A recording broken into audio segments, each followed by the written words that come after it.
দেখো, আজকের ক্লাসটা থেকে আমরা এই তোমাদের সেমিস্টার 7-এ যে কোয়ান্টাম মেকানিক্সের পোর্শনটা আছে এটা শুরু করি। তোমাদেরকে আমি একদিন এমনি ক্লাসে জাস্ট এমনি বলতে গিয়ে বলেছিলাম যে আহ, এই কোয়ান্টাম মেকানিক্সের পোর্শনটা একটু বেশি থিওরিটিক্যাল এবং এর সাথে অ্যাসোসিয়েটেড একটা আহ, মানে কোয়ান্টাম মেকানিক্সের যে ফিলোসফি তার একটা দিক আছে। আহ, আমরা সবসময় চেষ্টা করব ওই ফিলোসফিক্যাল দিকটাকে উম, একরকম ভাবে নিজেদের মতন করে যেটা আমরা আহ, বুঝতে পারি, সেইভাবে ব্যাপারটাকে বুঝে নিয়ে প্র্যাকটিসের দিকে, প্র্যাকটিস বলতে আমি মিন করছি যে একটু ম্যাথমেটিক্যালি জিনিসটাকে দেখতে। কারণ আহ, আমি যদি ব্যাপারটাকে নন ম্যাথমেটিক্যালি বলি তাহলে অনেক কথা বলতে হয়, অনেক রকমের কথা বলতে হয়, এবং সাইমালটেনিয়াসলি যে জিনিসটা হবে সেটা হচ্ছে ওই ওই মানে কথার জালে জড়িয়ে যাওয়ার একটা চান্স থাকে। আমরা সেই জিনিসটাকে অ্যাভয়েড করব।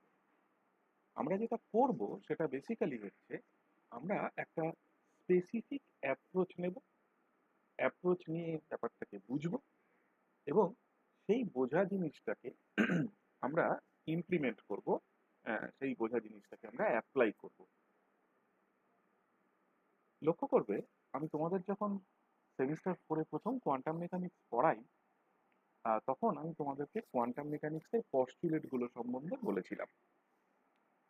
এখানে আমাদের যে কাজটা দিয়ে শুরু করতে হবে সেটা হচ্ছে সেই পস্টুলেট গুলোকে রিভিজিট করতে হবে, মানে সেই পস্টুলেট গুলোকে আরেকবার দেখতে হবে in light off A definite mathematical background. কেন কথাগুলো বলছি? এর আগে আমরা কোয়ান্টাম মেকানিক্স দু জায়গায় একদম কোয়ান্টাম মেকানিক্স হিসেবে, কোয়ান্টাম মেকানিক্স 1 এবং কোয়ান্টাম মেকানিক্স 2 এই হিসেবে দু জায়গায় দেখেছি, এবং সেখানে আমরা মোস্টলি কোয়ান্টাম মেকানিক্সের ওয়েভ ফাংশন পিকচারটাকে ব্যবহার করেছি। আমরা time independent Schrodinger equation for different systems like particle in a box problem, one dimensional, two dimensional, three dimensional, rigid rotor problem, simple harmonic oscillator problem, even hydrogen অ্যাটমের কিছুটা, এই ধরনের কতগুলো স্পেসিফিক সিচুয়েশনে সেই টাইম ইন্ডিপেন্ডেন্ট শ্রোডিঙ্গার ইকুয়েশনকে solve করেছি, এবং সেই সলিউশন থেকে আমরা energy eigen values, eigen functions etcetera যা যা পেয়েছি সেগুলোকে অ্যানালাইজ করেছি, তাদের প্রপার্টি দেখেছি, এটসেট্রা এটসেট্রা।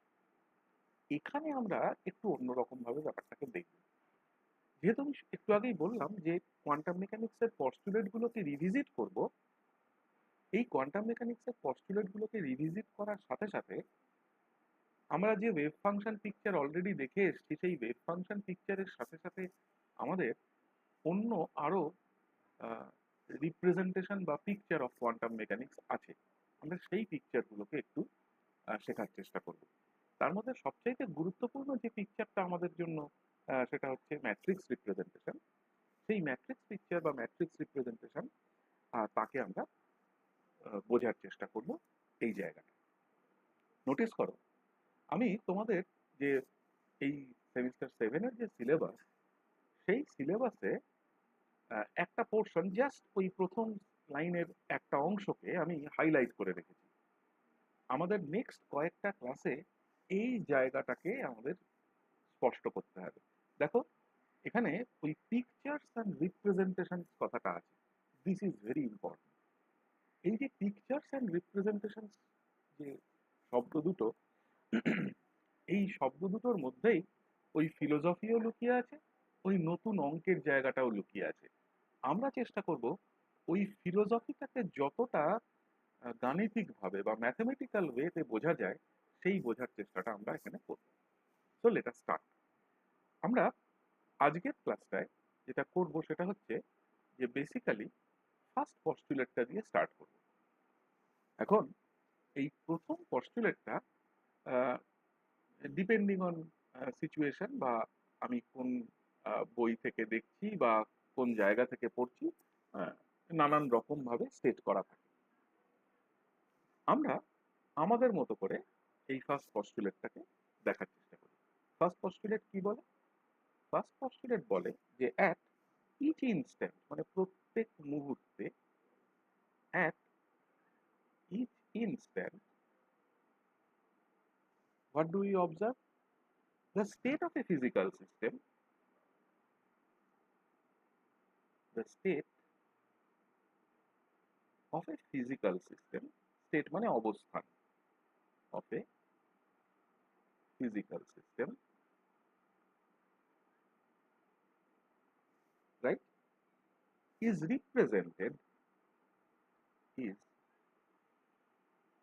represented by কি দ্বারা? a Kate function. অনেক সময় Kate function কথাটাও বলা হয়, just Kate এটাও বলা হয়, which is symbolically written as this. কোথায়? in the space of state. তাহলে in the space of state. তাহলে এখানে দুটো শব্দ খুব গুরুত্বপূর্ণ।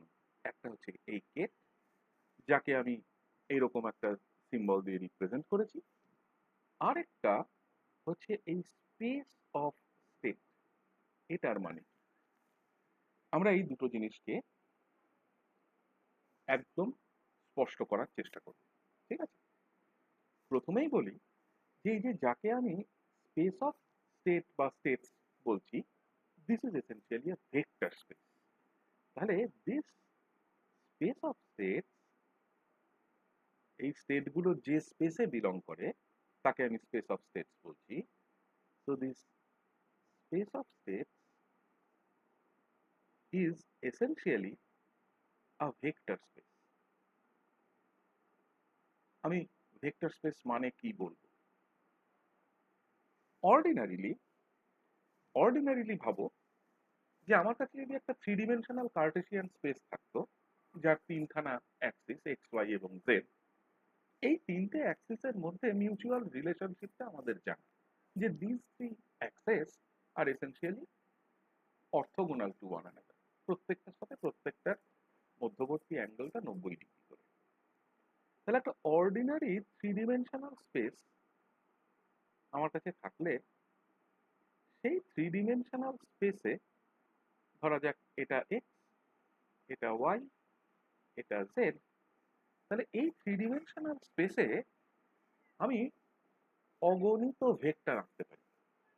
তাহলে আমি বলতে পারি যে আমার কাছে যদি এইরকম দেখতে কোনো একটা ভেক্টর থাকে, সাম ভেক্টর এ, যার এক্স কম্পোনেন্টটা A multiplied by the unit vector along x axis, plus y কম্পোনেন্টটা A y multiplied by the unit vector along y-axis, plus z componentটা az multiplied by the unit vector along z-axis. তাহলে এইরকম a ভেক্টরের মতন দেখতে vector আমি infinite সংখ্যক vector এই থ্রি ডিমেনশনাল স্পেসটাতে আঁকতে পারি। তাহলে this is an ordinary three dimensional vector space. আমাদের কোয়ান্টাম মেকানিক্সের সমস্যা হলো যে এই যে আমরা স্পেস অফ স্টেটস এর কথা বলছি, that space of states is not necessarily three dimensional. এটা যে তিনটেই ডাইমেনশনে থাকবে তার কোনো মানে নেই। এই স্পেসটা মাল্টি ডিমেনশনাল এবং থ্রি ডিমেনশনালের ওপরে যা খুশি হতে পারে। আমি পরবর্তীতে দেখাবো যে এই স্পেসটা আসলে ইনফাইনাইট ডিমেনশনাল, এবং তাকে আমরা পরবর্তীতে আমি বলবো হিলবার্ট স্পেস বলি। বেশ, তাহলে আমরা আপাতত এইটুকু মানে প্রথম দিকটার জন্য এই ভেক্টর স্পেসটাকে মেনে নিই যে এরকম একটা ভেক্টর স্পেস আছে। এরকম একটা ভেক্টর স্পেস থাকলে যেটা সুবিধে, আমি সবসময় থ্রি ডিমেনশনের উদাহরণে, থ্রি ডিমেনশনের এক্সাম্পলে আমি বারবার ফিরে আসবো, আমাদের তাতে বুঝতে সুবিধা হয়। এইরকম একটা ভেক্টর স্পেস থাকলে যেটা সবচেয়ে সুবিধের জায়গা, সেটা হচ্ছে এরকম একটা ভেক্টর স্পেসে আমরা সবসময় একাধিক ভেক্টরের সুপারপজিশন করতে পারি। হোয়াট ডাজ সুপারপজিশন মিন? তাহলে এরকম একটা স্পেসে superposition of more than one states মানে সোজা কথায় vector more than one state this becomes possible. ঠিক আছে, তার মানে আমি সবসময় একটা নতুন স্টেট সে সাই তৈরি করতে পারি by a linear superposition of other states. ধরো A1 সাই ওয়ান প্লাস A2 সাই টু, এইরকম করে আমি সবসময় একটা করে আহ, নতুন স্টেট তৈরি করতে পারি। দিস ইজ সামথিং লাইক, মনে করা যাক আমার কাছে এই থ্রি ডিমেনশনাল অর্ডিনারি ভেক্টর স্পেসে দুটো ভেক্টর আছে, একটা এ ভেক্টর যেটা আগে লিখেছি আর একটা বি ভেক্টর যার চেহারা অনেকটা এরকম।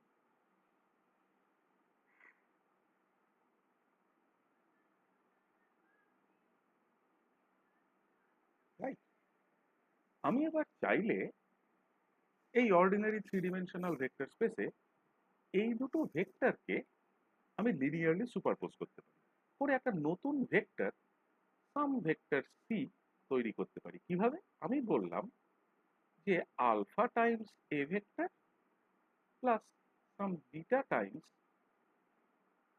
বি ভেক্টর আমি করতে পারি। আমাকে যদি কেউ বলে যে আলফা আর বিটা কি, আমি বলবো যে আলফা আর বিটা যে কোনো দুটো আরবিট্রারি রিয়েল নাম্বার। ওকে, রিয়েল নাম্বার কিন্তু অর্ডিনারি ভেক্টর স্পেসে।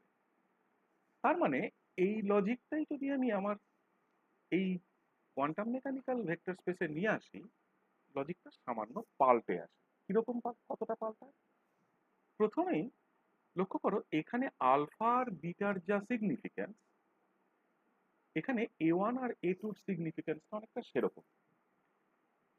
অর্ডিনারি থ্রি ডিমেনশনাল ভেক্টর স্পেসে these two quantities alpha and beta, they are real numbers। এরা যে কোনো দুটো আরবিট্রারি রিয়েল নাম্বার। whereas এই ভেক্টর স্পেসে আমাদের these two numbers A1 and A2, these are in general complex numbers, so this makes a lot of difference ordinary vector space এর তুলনায়। ওকে, এবার মনে মনে ভাবো যে আমার এই যে সিস্টেমটা এইরকম একটা স্টেট সাই ওয়ানে আছে, কার কোন সিস্টেম? একটা পার্টিকেল ধরো। তাহলে আমি কি ইমাজিন করছি, আমি কি কল্পনা করছি? So I am imagining that psi one, ওই পার্টিকুলার স্টেটটা is a particle with some value of some property like location. এবং ঠিক একইভাবে সাই টু একই particle, is the same particle, এবং তার ক্ষেত্রে ওই লোকেশন বা যে কোনো অন্য কোনো আরেকটা property, energy, location, anything, any measurable property, momentum, যা খুশি, তার একটা নির্দিষ্ট অন্য ভ্যালু আছে। সাই ওয়ান স্টেটে থাকলে যে ভ্যালুটা আছে ওই পার্টিকেলটা, সাই টু স্টেটে থাকলে অন্য কোনো একটা ভ্যালু আছে, কিন্তু ডিফারেন্ট ভ্যালু। তার মানে this Sai one, if it represents the state of a particle, okay, with with one value, okay, for some property, যে কোনো একটা আরবিট্রারি প্রপার্টির জন্য। এবং ঠিক একইভাবে psi 2, this one, এটা কি? is the same particle। তাহলে একই পার্টিকেল,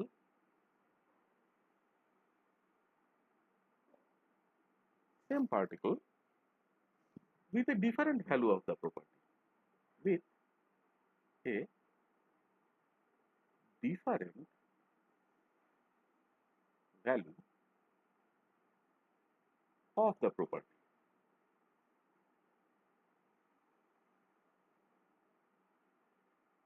রাইট, এইরকম যদি কোনো একটা পরিস্থিতি থাকে তাহলে কোয়ান্টাম মেকানিক্স এর বৈশিষ্ট্য হলো দ্যাট কোয়ান্টাম মেকানিক্স সবসময় একটা অ্যালাওয়েন্স দেয়। কোয়ান্টাম মেকানিক্স সবসময় একটা একটা একটা ফ্রিডম দেয়, একটা অ্যালাওয়েন্স দেয়। কিসের? যে আমি এই দুটো আলাদা আলাদা ভ্যালুকে, একই পার্টিকুলের কোনো একটা প্রপার্টির দুটো আলাদা আলাদা ভ্যালুকে সুপারপোজ করি, আমি তাদেরকে লিনিয়ারলি কম্বাইন করি।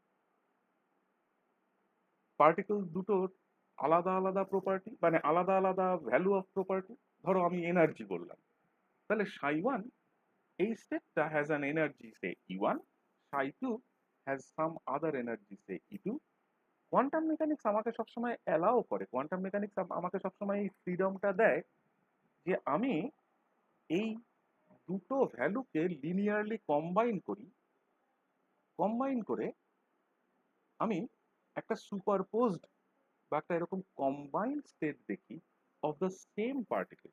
ধরো লোকেশন, সাই ওয়ান যদি একটা লোকেশন হয়, সাই টু যদি আরেকটা লোকেশন হয়, আমি এই সাই ওয়ান এবং সাই টু দুটো লোকেশনকে কম্বাইন করছি, কম্বাইন করে একটা ডিফারেন্ট লোকেশন বার করছি, একটা একটা একটা একটা অন্য একটা স্টেট, অন্য একটা সিচুয়েশনকে আমি বার করছি। দেখবে আমি পরবর্তীতে তোমাদের দেখাবো, যখন আমি ইলেকট্রন নিয়ে ডাবল স্লিট এক্সপেরিমেন্ট করবো, this this property will be used, এই প্রপার্টিটা ব্যবহার করা। তার মানে এই দুটো জিনিসকে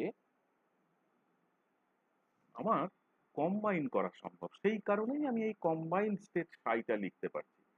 তাহলে this is a feature of quantum mechanics. তাহলে ইন কোয়ান্টাম মেকানিক্স আমি কি বলতে পারি?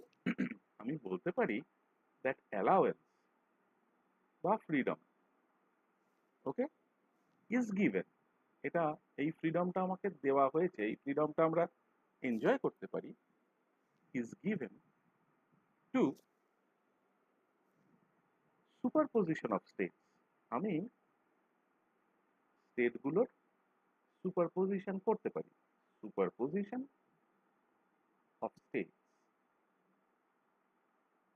Right, of the same particle, একই পার্টিকেল, অফ দ্য সেম পার্টিকেল, কোথায়? In different location.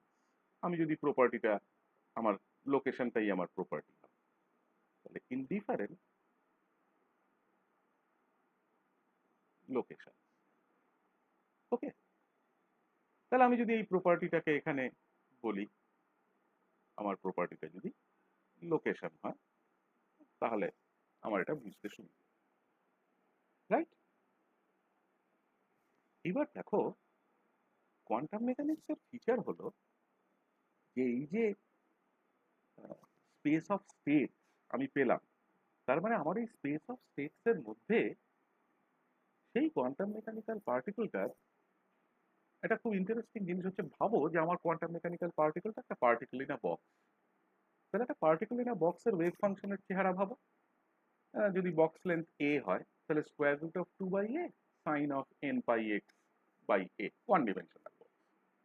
এন এর ভ্যালু 1 থেকে ইনফিনিটি অব্দি যা খুশি হতে পারে। তাহলে এন এর ভ্যালু যদি 1 থেকে ইনফিনিটি অব্দি যা খুশি হতে পারে, তাহলে সাই ওয়ান থেকে সাই ইনফিনিটি অব্দি there are infinite number of functions. তার মানে আমার এই কোয়ান্টাম মেকানিক্যাল ভেক্টর স্পেসের ভেতরে there are infinite number of such such functions. তার মানে এই যে স্পেসটা, এই যে স্পেস অফ স্টেটস, এই স্পেস অফ স্টেটস এর আরেকটা খুব ইম্পর্টেন্ট ফিচার হলো that this space of states, এদের একটা ইনার প্রোডাক্ট হওয়া সম্ভব, অনেকটা আমাদের অর্ডিনারি ভেক্টর স্পেসের ডট প্রোডাক্টের মতো। তাহলে দিস স্পেস অফ স্টেট,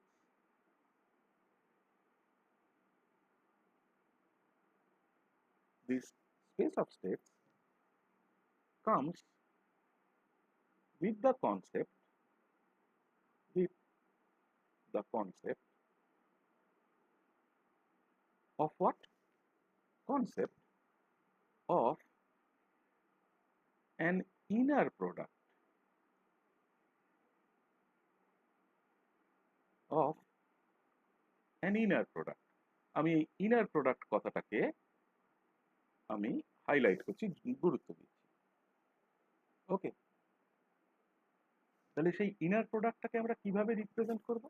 সেই ইনার প্রোডাক্টটাকে কিভাবে দেখাবো? মনে করো যে কোনো দুটো আরবিট্রারি এরকম স্টেট আছে, একটা সাই একটা ফাই, তাহলে তাদের ইনার প্রোডাক্ট রিপ্রেজেন্টেড হবে বাই দিস সিম্বলিক রিপ্রেজেন্টেশন। তাহলে এই ইনার প্রোডাক্টটার আসলে মানে কি যদি আমি টিপিক্যাল ওয়েভ ফাংশনের মতন করে রিপ্রেজেন্ট করি, যে রিপ্রেজেন্টেশনটা আমরা জানি? This actually means that it is an integral over all space. আমার সিস্টেমটার চেহারা কি তার উপরে এই অল স্পেসের এই লিমিটটা বসবে। So this will mean complex conjugate of psi, ওটা লেফট হ্যান্ড সাইডে আছে, ধরো ওয়ান ডিমেনশনাল, এবং দ্য ফাংশন ফাই ডিএক্স। তাহলে ইনার প্রোডাক্টের মানে হচ্ছে এটা। ওকে, ঠিক যেমন আমি একটু আগে বললাম দ্যাট দিস পার্টিকুলার রিপ্রেজেন্টেশন, এই ডান দিকটুকু, this is known as a ket function. এই যে দেখো আমি এটা দিয়েই বলতে শুরু করেছিলাম।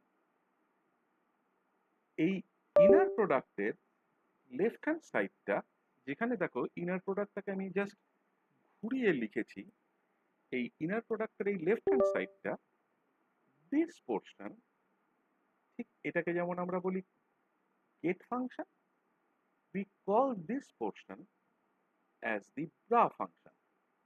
So এই দুটো জিনিস একসাথে করে is known as the bracket representation. So this is the bra function, this is the ket function. So এই দুটো জিনিস একসাথে আমরা বলে থাকি as the bracket representation. এবং দেখো একটা সুবিধে, সেটা হচ্ছে this bracket representation is a shorthand representation. এই রিপ্রেজেন্টেশনটা করলে আমার আর ইন্টিগ্রাল লেখার দরকার হয় না। তাহলে দেখো, যাকে আমি ইনার প্রোডাক্ট বললাম, যে জিনিসটাকে আমি এখানে ইনার প্রোডাক্ট বলছি, that inner product is nothing but, সেই ইনার প্রোডাক্ট আর কিচ্ছু না, কিন্তু দেখো this is nothing but the integral of overlap in between this two states. এই সাই স্টেটটা ফাই স্টেটের সাথে কতটা ওভারল্যাপ করেছে তার ইন্টিগ্রাল। তাহলে essentially this inner product is a representation of the integral overlap of the two states. তাহলে this is a representation of the integral overlap, sorry,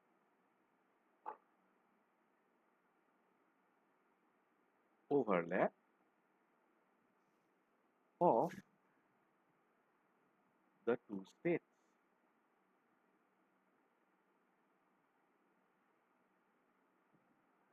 ওকে, তাহলে quantum মেকানিক্সের এই ফার্স্ট পস্টুলেটটা আমাদেরকে যেটা সাহায্য করলো, বা যেটা যে জায়গাটাতে আমাদেরকে হেল্প করলো, সেই জায়গাটা হচ্ছে এরকম যে আমরা একটা আইডিয়া পেলাম, যদিও আমি সেই আইডিয়াটাকে এখনো ফুল রিফাইন করিনি, আমি করছি।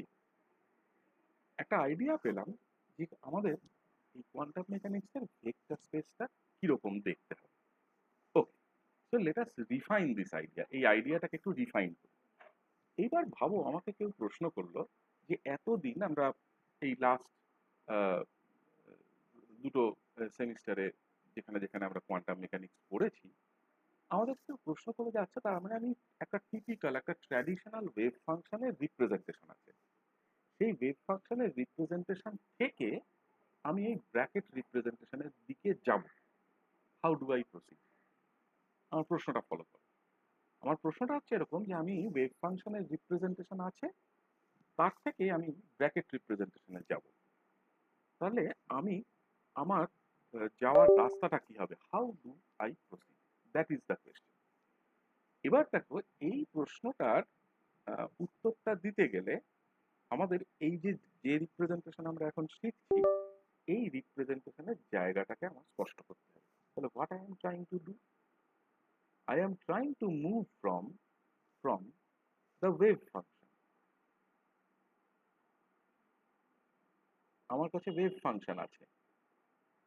Say I represent my wave function by a general symbol, say psi cube. This cube can have any dimension, মানে cube x y z, শুধু x x y, any, it can be anything. কত dimensional আমি জানি না। তাহলে I have this, এবং parallelly আমার এর সাথে আমার উদ্দেশ্যটা কি? I want to move from psi cube to a representation, যে রিপ্রেজেন্টেশনটা আমি এখন এই ব্র্যাকেটের মাধ্যমে করছি।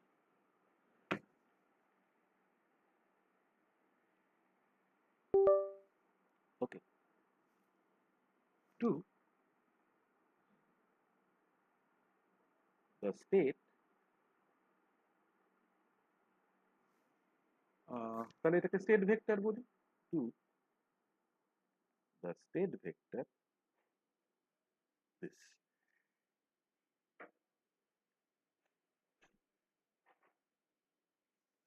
তাহলে আমি এক জায়গা থেকে আরেক জায়গায় মুভ করছি। ওকে,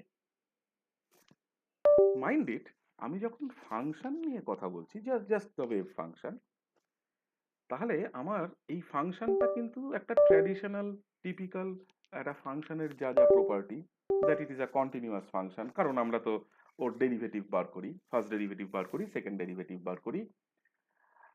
সেই রকম একটা কন্টিনিউয়াস ফাংশনের রিপ্রেজেন্টেশন কি দিয়ে করতে চাইছি? একটা ইনফিনিট ডাইমেনশনাল স্পেসে একটা ভেক্টর দিয়ে করতে চাইছি। তার মানে আমার কাজটা একটু অন্য রকমের। এই কারণে বলছি দ্যাট আমি একটা রিপ্রেজেন্টেশন খুঁজছি। তার মানে আমি বেসিক্যালি একটা রিপ্রেজেন্টেশন খুঁজছি, যে রিপ্রেজেন্টেশনটা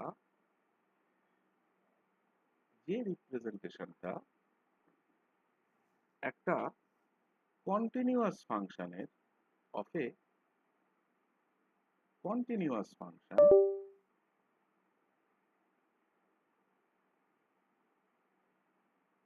ওকে, একটা কন্টিনিউয়াস ফাংশনের রিপ্রেজেন্টেশন কিভাবে? As an infinite dimensional as an infinite dimensional vector, এইরকম ধরনের একটা রিপ্রেজেন্টেশন। ঠিক আছে, ফর দ্য টাইম বিং আমি জাস্ট এই প্রথম কয়েকটা হয়তো হয়তো দুটো তিনটে ক্লাসের জন্য আমি শুধুমাত্র রিয়েল ভ্যালুড ফাংশন কনসিডার করছি। তাহলে আমরা শুধুমাত্র considering only the real valued function. আমি কোনো কমপ্লেক্স ফাংশনকে এই মুহূর্তে আমি আনছি না, নিয়ে আসবো পরে। তাহলে শুধুমাত্র রিয়েল ভ্যালুড ফাংশন গুলোকে নিয়ে আমরা বুঝি। ওকে, অল্প সময়ের জন্য। এবং রিয়েল ভ্যালুড ফাংশন নিচ্ছি, এবং একই রকম ভাবে সেই সমস্ত ভেক্টর স্পেস নিচ্ছি, বা সেই ভেক্টর স্পেসের কথা বলছি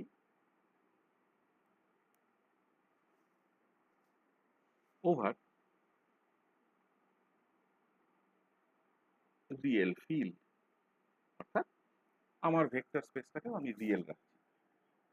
ঠিক আছে, ধরা যাক আমার কাছে একটা কন্টিনিউয়াস ফাংশন আছে। আমি ওয়ান ডিমেনশনাল সিম্পল সিচুয়েশন দিয়ে বলি, সেই ফাংশনটা দেখতে সামথিং লাইক দিস। ঠিক আছে, অ্যান্ড এই ফাংশনটার প্রপার্টি কি? This is a continuous function. এটা একটা কন্টিনিউয়াস ফাংশন, কোনো সন্দেহ নেই। এবং আমি sure that this function remains continuous within two well-defined limits of a and b. এর বাইরে কি, মানে এর বাঁ দিকে কি আর বি এর ডান দিকে কি আমার জানা নেই। আমি গ্যারান্টি কিছু দিচ্ছি না, কন্টিনিউয়াস হতেও পারে, না হতে পারে। তাহলে আমি one dimensional case, so let me draw a line something like this. তাহলে in this direction x increases. Say for example, I have the value a over here এবং এইরকম কোনো একটা জায়গায় I have the value b. তাহলে ওই যে রেঞ্জটা এই a থেকে b এর মধ্যে ফাংশনটা continuous. So what I do is I subdivide this entire space, আমাদের এখানে একটা ওয়ান ডিমেনশনাল একটা জায়গা, এই ওয়ান ডিমেনশনাল জায়গাটাকে আমি কতগুলো ইকুয়াল পার্টে ভেঙে দিলাম। ঠিক আছে, আচ্ছা এই প্রত্যেকটা পার্টের ইকুয়াল পার্ট আমি এই মিড পয়েন্টগুলো বার করলাম। I name this mid points, প্রথমটার নাম দিলাম x1, দ্বিতীয়টার নাম দিলাম x2, this is x3, this is x4 and say this is x5. So these are the mid points. Okay, এই যে কোনো দুটো mid point say x1 and x2, এদের মধ্যেকার যে গ্যাপটা I call this gap as delta x. তাহলে basically আমি কতগুলো ভাগ করেছি টোটাল, দেখো এখানে আমি টোটাল a থেকে b এই লেন্থটাকে টোটাল 5 ভাগে ভাগ করেছি। তাহলে আমার এই কতগুলো ভাগে ভাগ করেছি I call that number of divisions as n। আমার এই পার্টিকুলার এক্সাম্পলটাতে n এর ভ্যালুটা 5। তাহলে the value of this delta x will be given by b minus a divided by n, কতগুলো ভাগে ভাগ। ঠিক আছে,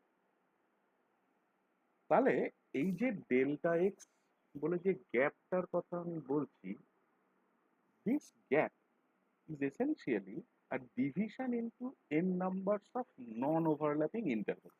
দেখো কোনো ইন্টারভেলের সাথে কোনো ইন্টারভেলের ওভারল্যাপ নেই, পর পর পর পর গেছে। তাহলে দিস ইজ এ ডিভিশন কিসে into n number of non-overlapping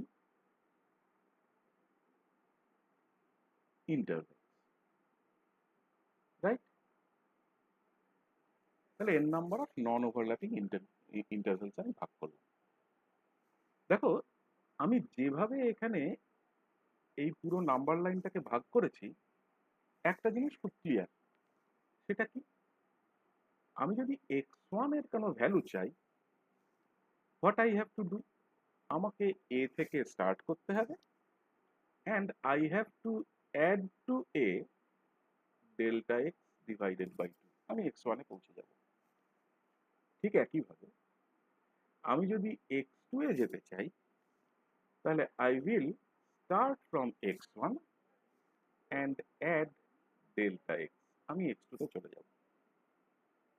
যেই আমি x1 থেকে স্টার্ট করে ডেল্টা x অ্যাড করলাম, x1 এর ভ্যালু বসাই, so this will be a plus, okay, delta x by 2, তার সাথে একটা ডেল্টা x যোগ হলো, so this will be 3 times delta x divided by 2। আমি যদি x3 তে যেতে চাই, তাহলে I will start from x2 and add delta x, x2 তে কি আছে, a plus 3 delta x by 2, তার মানে আমার আরেকবার delta x অ্যাড করলে this will become 5 by 2 delta x, so this will be a plus 5 by 2 delta x, and I can continue up to whichever number of divisions I have made. তাহলে যে কোনো একটা arbitrary xi তে যদি আমি যেতে চাই, আমি এখানে বোঝার সুবিধার্থে মোটে 5টা ডিভিশন দেখিয়েছি, কেউ ইচ্ছে করলে 500টাও করতে পারতো, কি তার বেশিও করতে পারতো। তাহলে আমি যে কোনো একটা আরবিট্রারি এক্স আই তে যদি যেতে চাই, তো this will be x I minus one, তার ঠিক আগেরটা, তার সাথে ডেল্টা এক্স যোগ করে দিলেই হবে, রাইট? তার মানে এক্স আই মাইনাস ওয়ান যদি আমি বার করতে চাই, তাহলে this will be nothing but A plus, মানে একদম প্রথম point, 2 Times I minus 1 into delta x is divided by 2. এবং this is true for all values of I.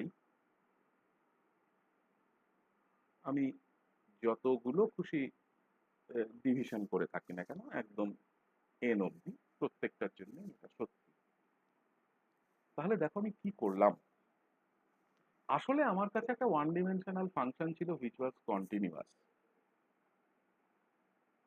হ্যাঁ, সেই কন্টিনিউয়াস ফাংশনটাকে নিয়ে আমি তার ইন্ডিপেন্ডেন্ট ভেরিয়েবলের যে ডিস্ট্রিবিউশনটা ওভার আ লাইন, তাকে পার্টিশন করলাম। তাহলে দেয়ারফোর আমাদের কাছে এখন একটা পার্টিশন আছে, একটা ভাগ আছে। তাহলে উই হ্যাভ এ পার্টিশন। তাহলে আমাদের কাছে একটা পার্টিশন আছে। পার্টিশনটা কিরকম? সেই পার্টিশনটা এ থেকে শুরু হয়েছে এক্স ওয়ান, এক্স টু করে একটু একটু করে আমার গেছে, গিয়ে আমার এক্স এন হয়ে আলটিমেটলি বিতে থেমেছে। কার পার্টিশন করেছি? আমার ওই গোটা ইন্টারভেলটা, যে ইন্টারভেলটাতে আমার ওই ফাংশনটা ভ্যালিড, অর্থাৎ এই যে এক্স এর ভ্যালুটা এ থেকে বি, সেই গোটা ইন্টারভেলটাকে আমি পার্টিশন করেছি। তাহলে we have a partition of the interval. তার মানে আমার ওই ইন্টারভেলটার পার্টিশন আছে। কোন ইন্টারভেল? যে ইন্টারভেলে আমি গ্যারান্টি দিয়েছি that the function is continuous. তাহলে this partition, this word is important over here. এই পার্টিশন শব্দটা আমাদের এখানে জরুরি। এবং এই পার্টিশনটা আমি কোথায় করেছি? একটা রিয়েল নাম্বারের লাইনের ওপর। তাহলে এই পার্টিশনটা হয়েছে অন দ্য রিয়েল লাইন। দেখো, এটাই একটা কারণ ছিল যে শুরুতে আমি শুধুমাত্র এই অবস্থায় শুধুমাত্র রিয়েল ভ্যালুড ফাংশন ধরেছি। আমি এখানে ইমাজিনারি ফাংশন নিয়ে আসলে আহ, একটু সমস্যা হতো, আমরা পরে সেটাতে যাব।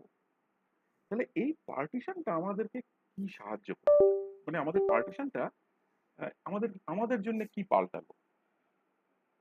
তাহলে দেখো, এই পার্টিশনটাকে কাজে লাগিয়ে আমি যেটা করতে পারি সেটা হচ্ছে একটা ডিসক্রিট রিপ্রেজেন্টেশন, ডিসক্রিট মানে কাটা কাটা, আলাদা আলাদা রিপ্রেজেন্টেশন জেনারেট করতে পারি একটা কন্টিনিউয়াস ফাংশনের। দেখো, আমি এফএক্স যেটা নিয়ে শুরু করেছিলাম, that was a continuous function in this interval. আমি তাকে নিজের সুবিধা মতো একটা পার্টিশন করেছি। কতগুলো ভাগে ভেঙেছি? এন সংখ্যক ভাগে ভেঙেছি। এই এন সংখ্যক, এই এন নাম্বারটা can be small, this number can be large. If N is small, the individual divisions are large. If n is large, the individual divisions are small. যাই করি না কেন, এই পার্টিশনটাকে তাহলে আমি এখন ব্যবহার করতে পারি কিসের জন্য?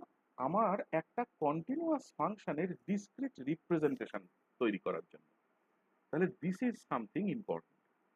তাহলে what we can do, we use, আমরা ব্যবহার করি কাকে? দিস পার্টিশন, এই পার্টিশনটাকে। We use this partition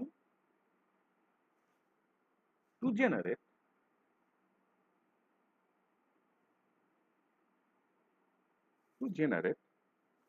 a discrete representation. দেখো, this word is again important, discrete।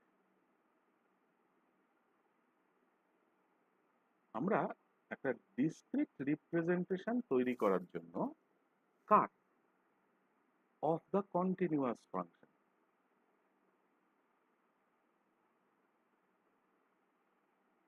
of the continuous function কোনটা, এফ অফ এক্স, তার একটা ডিসক্রিট রিপ্রেজেন্টেশন আমরা তৈরি করতে পারি, রাইট? আচ্ছা, এই ডিসক্রিট রিপ্রেজেন্টেশনটা কি করে তৈরি করব দেখা যাক। তাহলে ভাবো আমার আমার কাছে এই যে পার্টিশনটা আমি করে ফেলেছি, now I have distinct values of these x i. এই এক্স আই গুলো কতগুলো নির্দিষ্ট ভ্যালু, যাকে বার করার আমার কাছে একটা রাস্তা আছে, আমি এই ফর্মুলা ব্যবহার করব, বার করব। তাহলে আমি প্রত্যেকটা এক্স আই ভ্যালুর জন্য একটা করে ওয়াই আই পাবো। So y i will be f of x i, কোনো সন্দেহ নেই, যেখানে আই এর ভ্যালু 1 থেকে n অবধি যা খুশি হতে পারে। তাহলে আমার সিচুয়েশন কি দাঁড়ালো? তার মানে আমার এইরকম প্রত্যেকটা এক্স ভ্যালুর জন্য আমি করসপন্ডিং একটা করে ওয়াই ভ্যালু পেতে পেতে যাচ্ছি। লক্ষ্য করো এই এক্স এর যে ভ্যালুগুলো আমি এখানে সিলেক্ট করছি, যেগুলোকে এক্স আই বলছি, those x i they are determined by this relation. এখন আমি যত বেশি সংখ্যক ভাগে আমার এই টোটাল লেন্থ এ থেকে বি এটাকে ভাগ করব, আমার তত ওই ইন্ডিভিজুয়াল ভাগগুলোর লেন্থ ছোট বা বড় হবে। তার মানে by the by the choice of the number of division আমি এই ডিসক্রিটনেসটাকে কন্ট্রোল করতে পারবো। এক একটা এক্সআই ভ্যালুর মধ্যেকার গ্যাপটাকে আমি কন্ট্রোল করতে পারবো, আমি ক ভাগে ভাঙলাম তাই দিয়ে।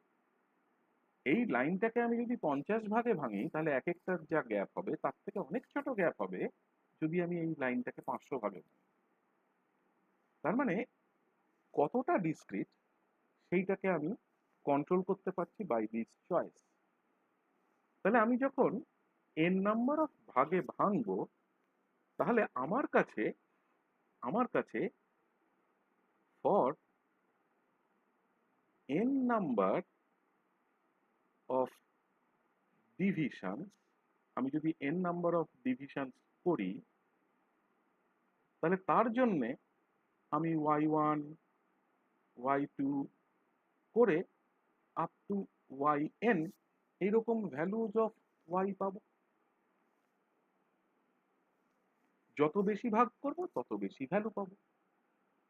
তাহলে এই যে সেটটা এই যে সেটটা তৈরি হলো of y value, this this set of the values of y, কতগুলো এলিমেন্ট আছে এই সেটে, n নাম্বার অফ এলিমেন্টস আছে। this this is an ordered set। এটা কিরকম set? this is an ordered set of elements, okay?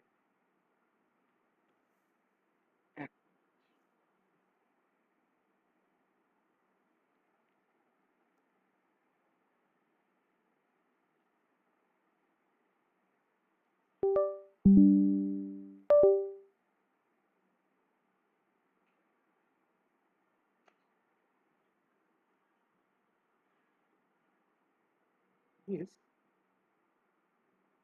is an ordered set of elements of n number of elements,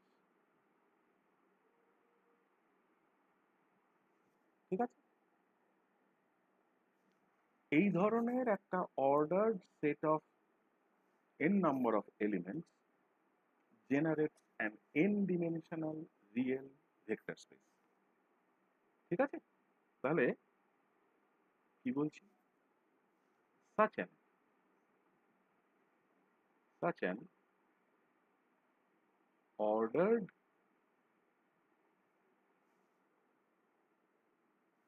set of elements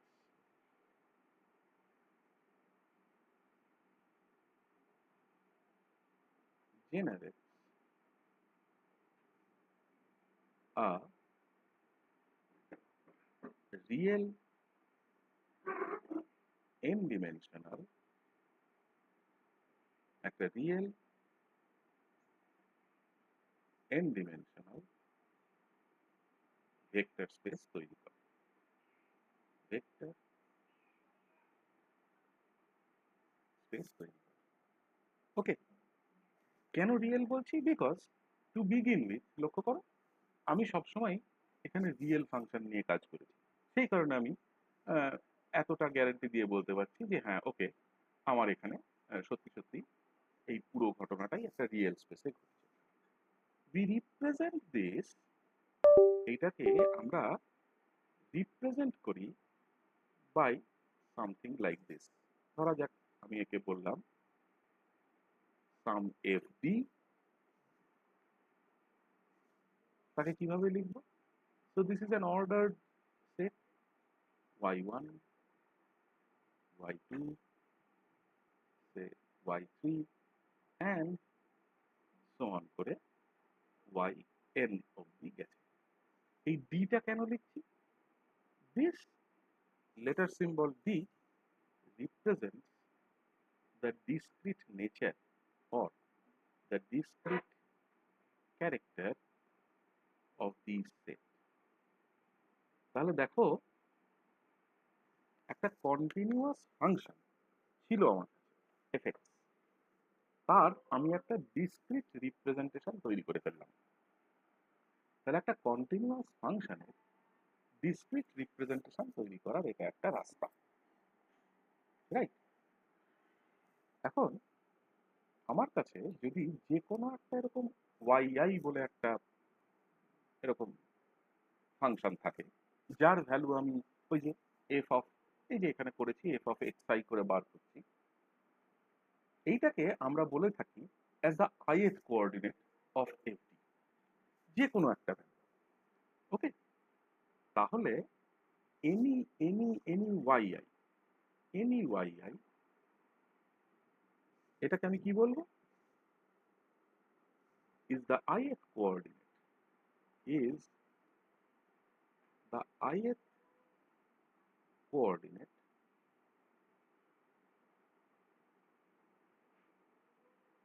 this is the ith coordinate of fd।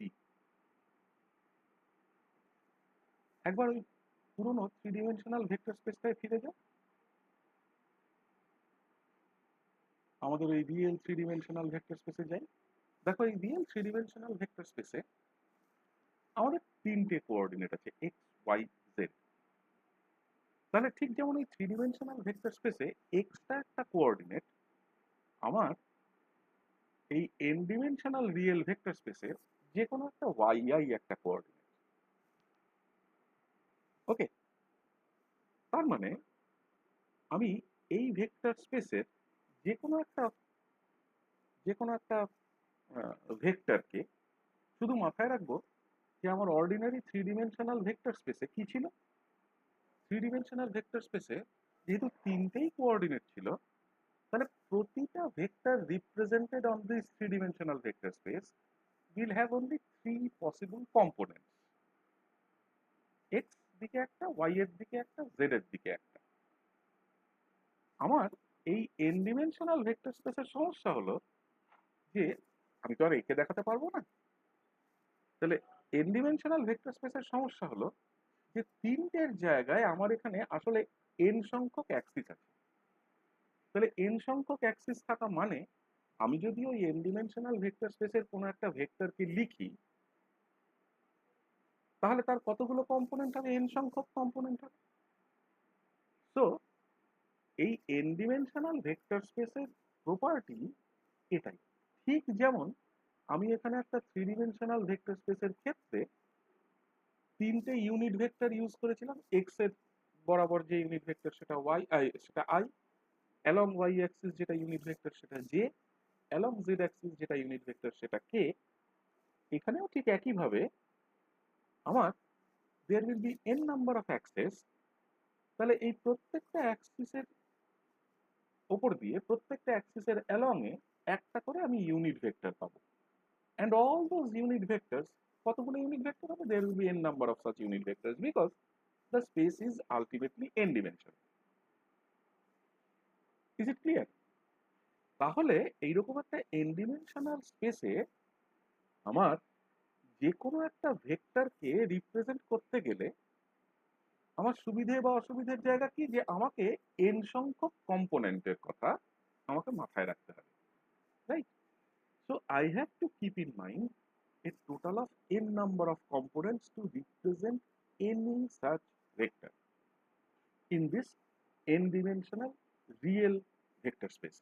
দেখো আমি ইচ্ছে করে intentionally আমি real vector স্পেসের কথাই বলছি, আমি ইচ্ছে করেই এখানে কোনো কমপ্লেক্স ফাংশন, কোনো কমপ্লেক্স নাম্বার আমি নিয়ে আসিনি, বিকজ কমপ্লেক্স নাম্বারের রিপ্রেজেন্টেশনটা আলাদা। ওকে, ফর দ্য টাইমিং আমি একবার এটা একটু বন্ধ করে আবার খুলছি, বড্ড স্লো হয়ে গেছে।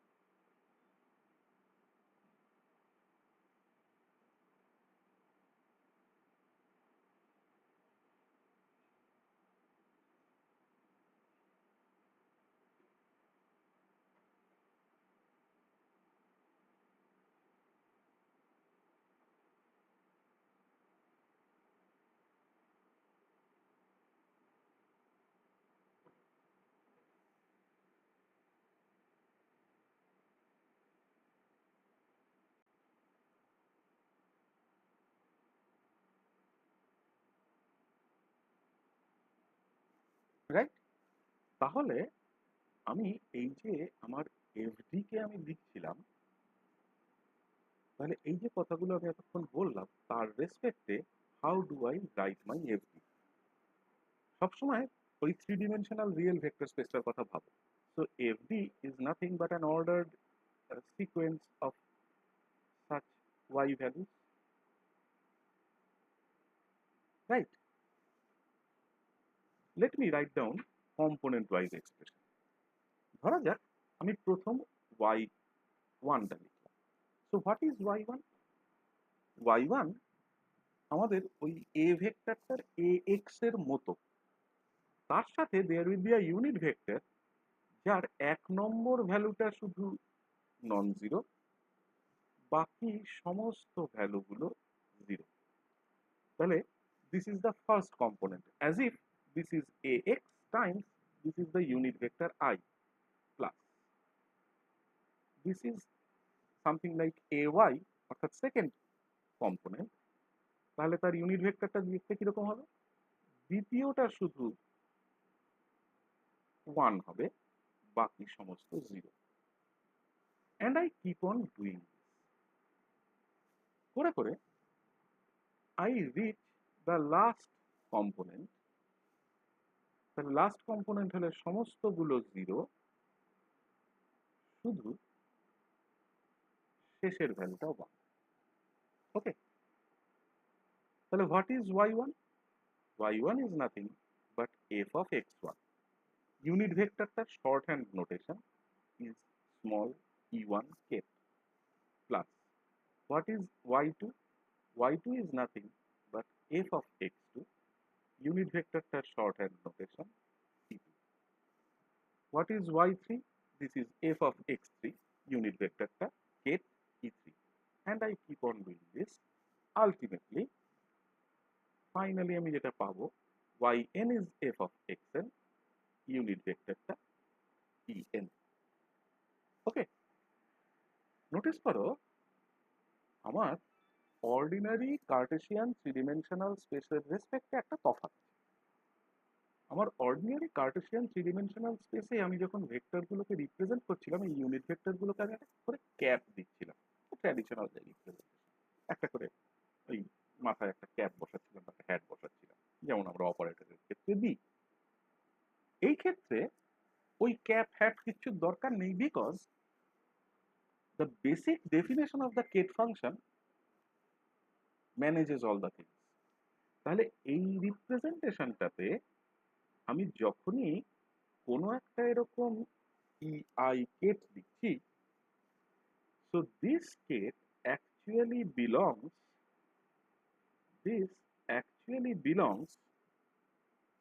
কাকে? কোথায় বিলং করছে? টু যে সেটটার কথা আমরা বললাম, অর্থাৎ to the set of real n dimensional real n dimensional space. আমাদের সেই রিয়েল n dimensional স্পেসটাকে বিলং করে।